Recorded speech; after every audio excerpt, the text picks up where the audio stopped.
سيدنا محمد وعلى آل سيدنا محمد كما صليت على إبراهيم وعلى آل إبراهيم في العالمين إنك حميد مجيد. قال الله تبارك وتعالى في كلامه المجيد: أعوذ بالله من الشيطان الرجيم. بسم الله الرحمن الرحيم. الذين يؤمنون بالغيب ويقيمون الصلاة ومما رزقناهم ينفقون.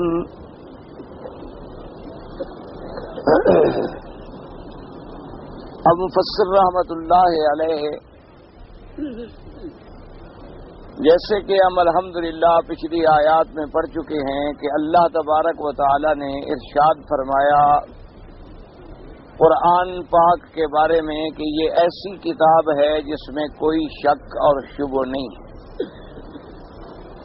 اور اس کے بعد ارشاد فرمایا کہ یہ کتاب جو ہے ہدایت ہے متقین کے لیے، ڈرنے والوں کے لیے. اور اس کے بعد پھر متقین کی صفات کا ذکر آیا کہ متقین کون ہیں.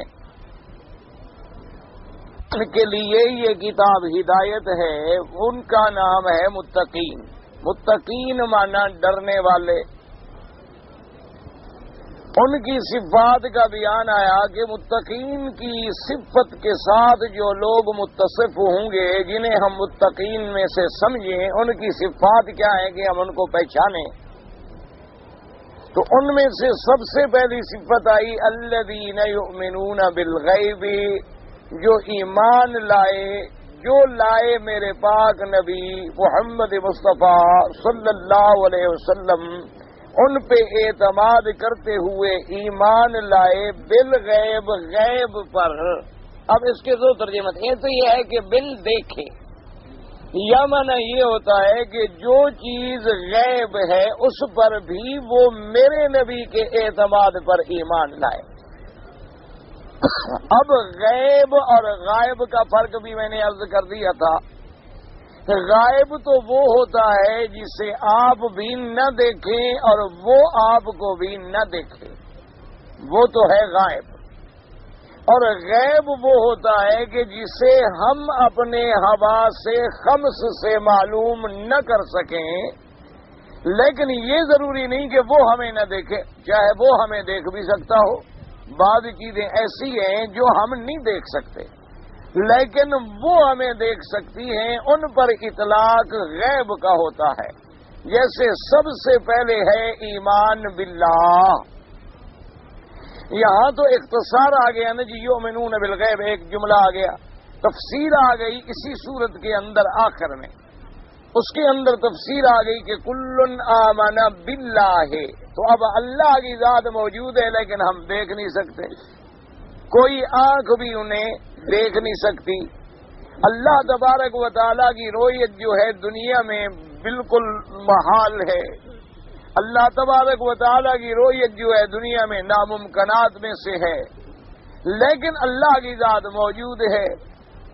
اسی طرح ملائکہ موجود ہیں اور لا تعد ولا تحصى، ان کا عدد کتنا ہے اللہ جانتے ہیں. ملائکہ کا عدد کسی کو معلوم نہیں ہے. ملائکۃ السماوات، ملائکۃ الارض، ملائکۃ الرحمہ، ملائکۃ العذاب، حملۃ العرش، حملۃ الکرسی، کرامن کاتبین، سیاحین فی الارض، عددہم لا یعلمہ الا اللہ سبحانہ، اللہ کے سوا کوئی نہیں جانتا. اب ملائکہ پر ہمارا ایمان ہے، جیسے اللہ کی ذات پر ہمارا ایمان ہے. ہم نہیں دیکھ سکتے لیکن اللہ کے سامنے تمام مخلوقات کا ذرہ ذرہ ہے. ملائکہ کو ہم نہیں دیکھ سکتے لیکن وہ ملائکہ جن کو اللہ تبارک و تعالی دنیا میں بھیجتے ہیں وہ ہمیں دیکھ سکتے ہیں لیکن ہم انہیں نہیں دیکھ سکتے. اور ملائکہ کو ان کی اصلی شکل میں تو دیکھنے کا کوئی سوال ہی پیدا نہیں ہوتا، ماں سوا میرے آقا سرکار مدینہ صلی اللہ علیہ وعلا آلہ وصحبہ وسلم تسلیما کثیرا کثیرا. کسی پیغمبر نے بھی نہیں دیکھا، کسی اللہ کے نبی نے بھی نہیں دیکھا، صرف حضور پاک نے دیکھا، جبریل علیہ السلام. تو اب ملائکہ بھی غیب ہیں لیکن وہ ہمیں دیکھ سکتے ہیں. وَكُتُبِهِ وَرُسُلِهِ، اللہ کی کتابیں، اللہ کے رسول گو اپنے زمانے میں جب وہ موجود تھے تو غیب نہیں تھے، لیکن کیفیت رسالت اسی طرح ان کتابوں کا کیفیت نزول وحی وہ بھی ایک غیب تھا۔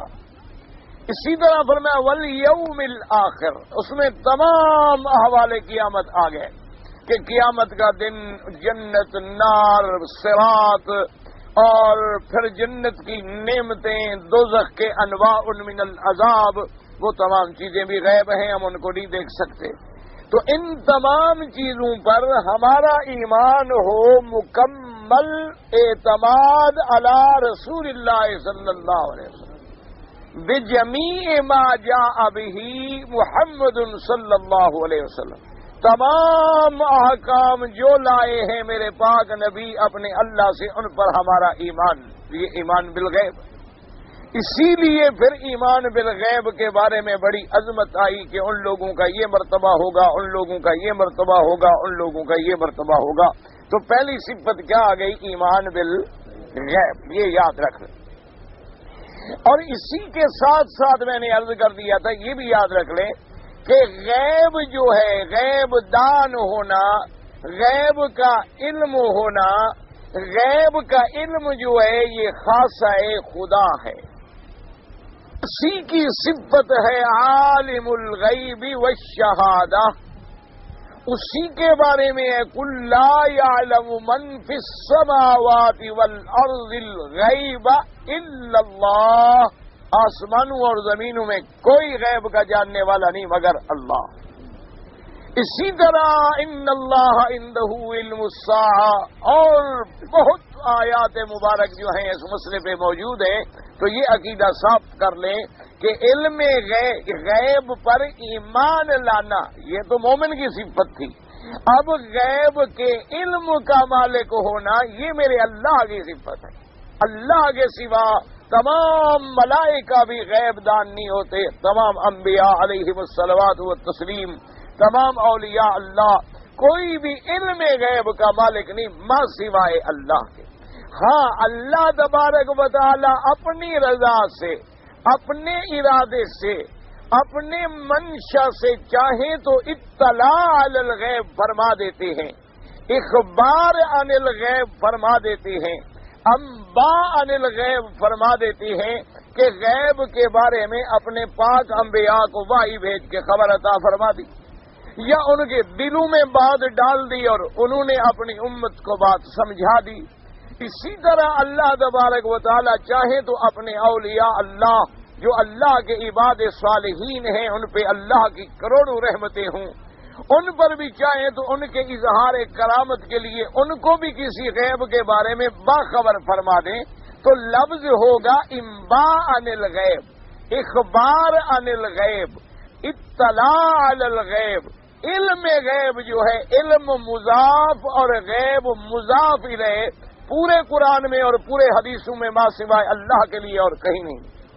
ایک بات ہمیشہ یاد رکھیں کہ لفظ علم ہو اور مضاف ہو غیب کی طرف، یہ صرف صفت ہے میرے اللہ کی، اور جہاں بھی لفظ آئے گا انباء عن الغیب آئے گا، اخبار عن الغیب آئے گا، اطلاع علی الغیب آئے گا، لیکن علم غیب یہ صرف میرے رب کی صفت ہے، عالم الغیب والشہادت۔ تو یہ پہلا لفظ جو ہے، پہلی صفت متقین کی کیا ہے؟ ایمان بالغیب۔ اچھا، اب مشکل یہ ہوتی ہے، اللہ تبارک و تعالی ہم تمام مسلمانوں کے احوال پہ رحم فرما دیں، ہم پر بھی رحم فرما دیں، اسی سے سارے معتقدات بگڑتے ہیں، ہمیشہ یاد رکھنا۔ اب جب یہ عقیدہ ہمارا پکا ہو جائے کہ علم غیب کا مالک کون ہے؟ اللہ تبارک و تعالی، اللہ کے سوا کوئی عالم الغیب نہیں ہے، کوئی ملک بھی عالم الغیب نہیں، کوئی اللہ کا نبی بھی عالم الغیب، کوئی اللہ کا ولی بھی عالم الغیب نہیں ہے، تو سارا عقیدہ ہی درست ہو جائے۔ جب عالم الغیب ہم نے اللہ کو مان لیا تو پھر سورنا، پکارنا، اپنی درخواستیں پیش کرنا صرف اسی کے آگے ہوگا جو جانے، جو ہماری اندر کی بات کو جانے ہی نہ تو اس کو کہنے کا کیا مطلب؟ تو اس لیے سارے مسئلے اسی ایمان بالغیب کے ساتھ تعلق رکھتے ہیں. بس یہ پہلی صفت آئی. اب دوسری صفت کا قرآن نے ذکر کیا. فرمایا الذین یؤمنون بالغیب، بس ایک، وَيُقِيمُونَ الصَّلَاةَ، اور دوسری صفت کیا ہے کہ وہ نمازوں کے قائم کرنے والے ہوتے ہیں. متقی کی صفت دوسری صفت کیا ہی؟ نمازوں کا قائم کرنا. یاد رکھو لفظ یقیمون ہے، جہاں جہاں قرآن میں دیکھیں گے لفظ اقامت آئے گا. وَيُقِيمُونَ الصَّلَاةَ، کہیں فرمائیں گے وَأَقِيمُوا الصَّلَاةَ، اور کہیں فرمائیں گے اقیم الصلاۃ لدلوک الشمس الی غسق اللیل. لفظ آئے گا اقامت صلاۃ. اقامت صلاۃ کا کیا معنی؟ ایک ہے اللہ نے یہ نہیں فرمایا کہ وہ نماز پڑھنے والے ہوں گے، جیسے فرمایا تھا یؤمنون بالغیب. آگے یہ نہیں فرمایا وَيُصَلُّونَ الصَّلَوَاتِ، نہ، بلکہ فرمایا وَيُقِيمُونَ الصَّلَاةَ، یعنی یقیمون اقامت سے ہے. اور اقامت کا معنی کیا ہے؟ کہ نمازوں کو ان کے تمام شروط، ارکان، فرائض، واجبات، سنن، مستحبات، اوقات کے مطابق ادا کرنا.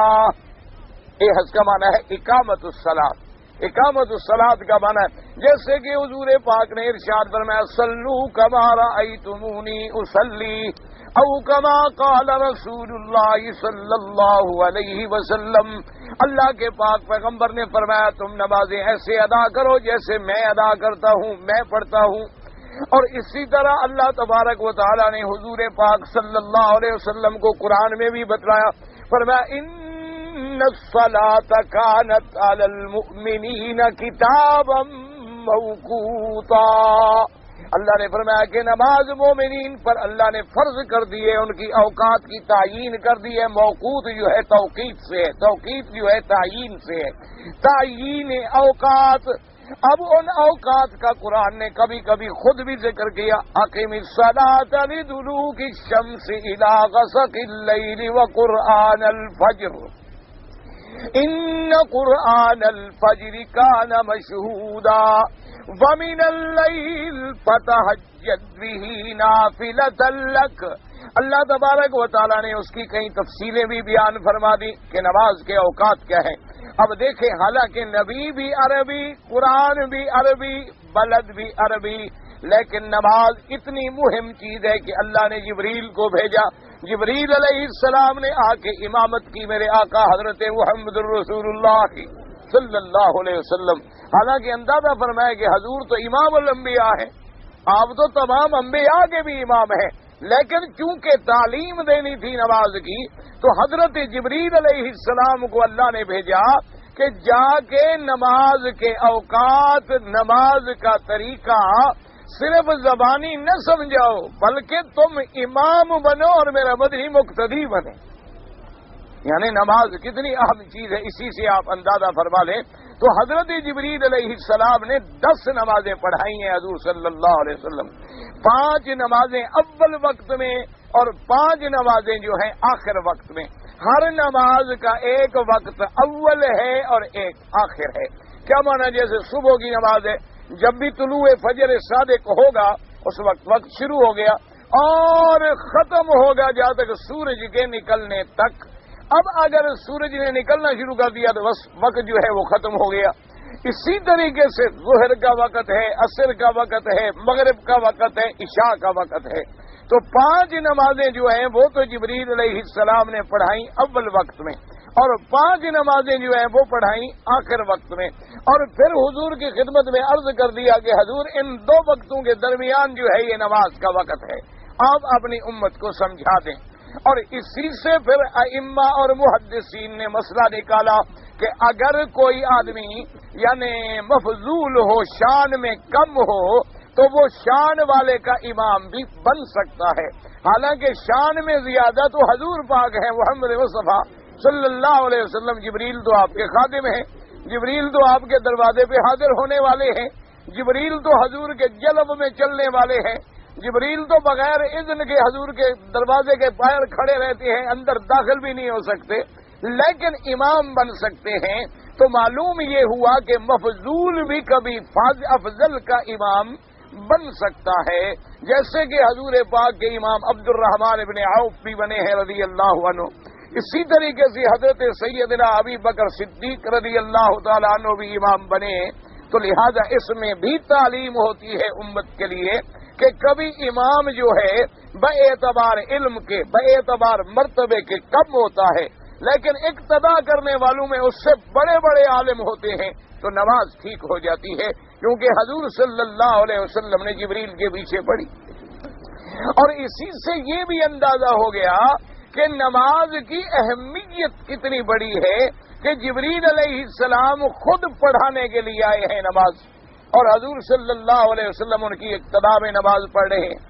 اور اسی طرح علماء نے لکھا، اس بات پہ غور کریں کہ تمام شریعت کے جتنے احکامات ہیں، یعنی اللہ نے قرآن پاک میں جتنے احکام بھیجے ہیں، یعنی روزے کے بارے میں ہیں، زکوٰۃ کے بارے میں ہیں، جہاد کے بارے میں ہیں، نکاح و طلاق کے بارے میں ہیں، ارث و میراث کے بارے میں ہیں، تجارت کے بارے میں ہیں، معاملات کے بارے میں ہیں، عبادات کے بارے میں ہیں، امانات کے بارے میں ہیں، اخبار اور قصص انبیاء والمرسلین ہیں، لیکن تمام حکم لے آئے ہیں جبریل علیہ السلام۔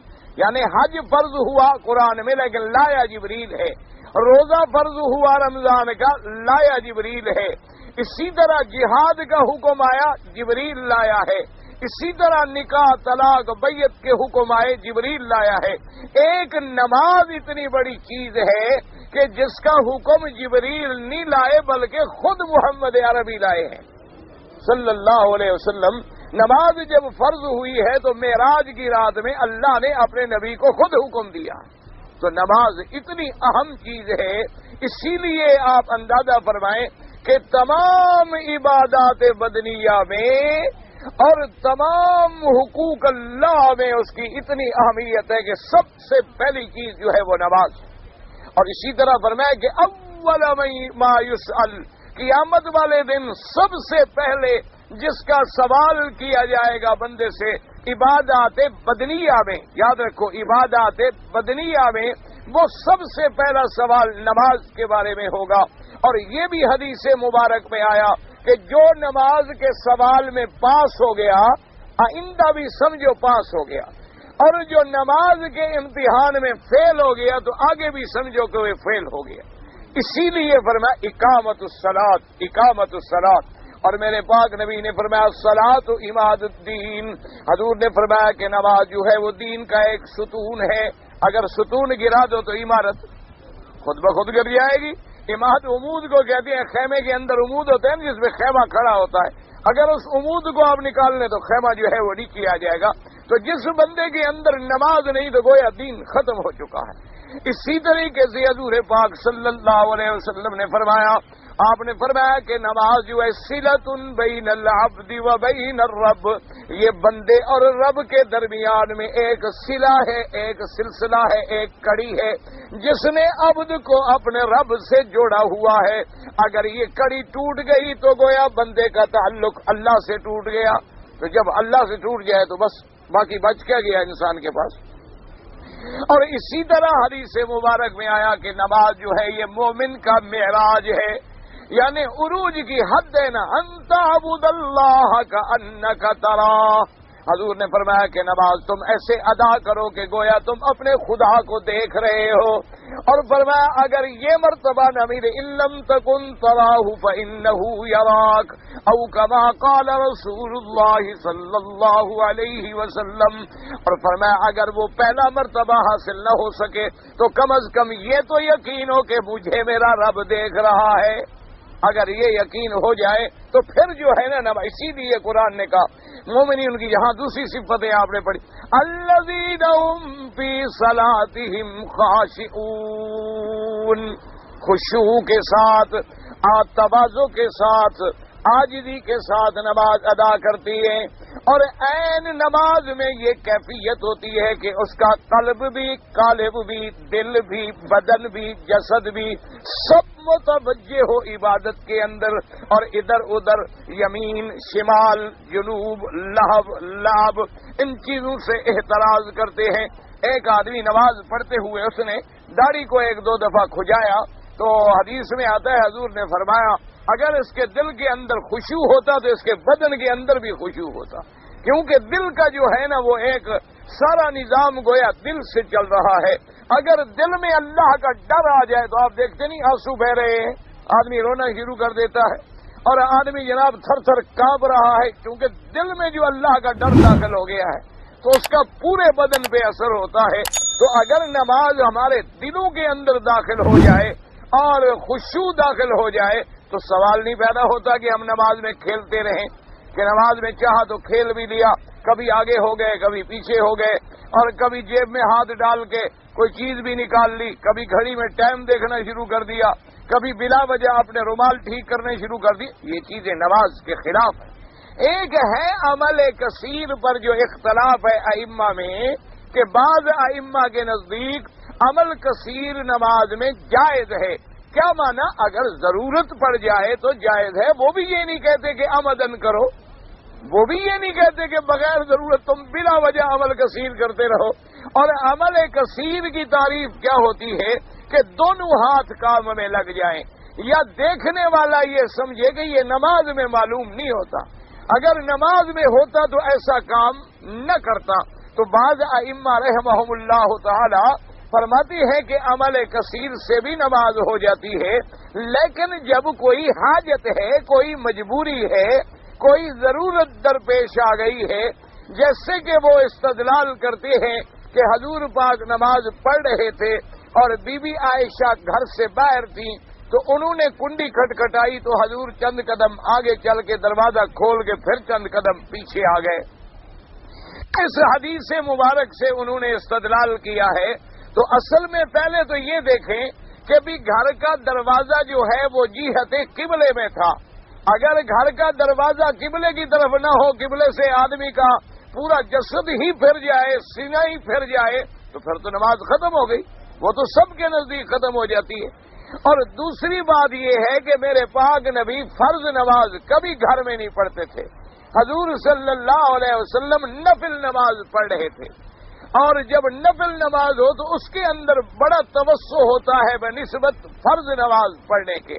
تو اس لیے حضور صلی اللہ علیہ وسلم کے اس عمل سے تو اچھا پھر ایک اہم ضرورت ہے کہ امہات المومنین گھر سے باہر کھڑی ہیں، ایک ضرورت درپیش آ گئی ہے، تو اس لیے اگر کوئی ضرورت ہے، کوئی مجبوری آ گئی ہے تو وہاں ان کے نزدیک بھی اجازت ہے، اور بغیر ضرورت جیسے آج کل اللہ رحمت کرائے بعض آدمی نماز پڑھتے پڑھتے ٹوپی اتار کے پھینک دیں گے، بعض پھر اٹھا کے پہن لیں گے، اور بعض آدمی ایسے بلا وجہ اپنے رومال کو بناتے رہیں گے، اور بعض بلا وجہ جو ہے نماز میں کبھی ادھر دیکھ لیں گے تو یہ بلا وجہ تو کسی کے نزدیک بھی جائز نہیں ہے۔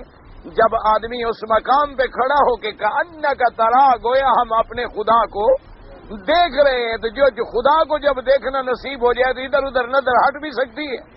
اچھا اگر خدا کو دیکھنا نصیب نہ ہو، یہ یقین ہو جائے کہ خدا ہمیں دیکھ رہا ہے، آپ ہائی کورٹ میں کھڑے ہوں تو جج کے سامنے آپ ہلتے ہی نہیں، آپ مجسٹریٹ کے سامنے ہلتے ہی نہیں، آپ اپنے امیڈیٹ باس کے آگے تو بالکل ایسے کھڑے ہوتے ہیں جیسے سانس آپ کا رک گیا ہو، اور آپ کا بالکل جناب آپ نے دیکھا نہیں گارڈ آف آنر جب ہو رہا ہوتا ہے تو ایسے کھڑے ہوتے ہیں، معلوم ہوتا ہے کہ لکڑی کے بنے ہوئے بندے ہیں، یہ معلوم بھی نہیں ہوتا کہ ان کے اندر کوئی جان بھی ہے یا حرکت بھی ہے۔ تو اگر بندوں کے سامنے اتنا خشوع ہے تو اللہ کے سامنے کتنا خشوع ہونا چاہیے ہماری نمازوں میں۔ اس لیے فرمایا وَيُقِيمُونَ الصَّلَاةَ، مومنوں کی صفت یہ ہے کہ جو نمازوں کو قائم کرتے ہیں۔ یہ نہیں کہ نماز کو قائم کرنے کا معنی کہ آدمی سویا رہے اور جب نیند کھلی تو نماز پڑھ لی، یا آدمی اپنے کام میں لگا ہوا ہے دیکھا بھی اب ظہر کا وقت بالکل جا رہا ہے، 5-10 منٹ باقی ہے تو جلدی اللہ اکبر نماز سر سے اتار لو بھی جلدی کرو، تو یہ اقامت الصلاۃ نہیں ہے۔